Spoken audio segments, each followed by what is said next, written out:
Hey guys, Hip Hop God here, and I just got a message from Water Fanatic. He says that EAS Arizona is gonna get terminated. I cannot believe that. I watch EAS Arizona's videos, and it make me relax a bit. But now, his channel is gonna get terminated. YouTube and Traptown NCS. Yeah. Traptown NCS is a very bad YouTuber. He's tried to hack all the YouTubers. But Lypro 7 2019 and T-Rex the Awesome Guy got terminated too.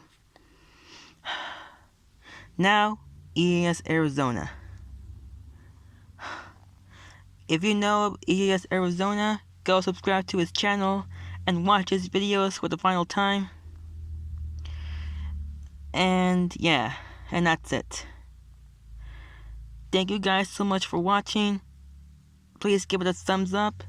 If you already knew EAS Arizona, comment down below if you already know him.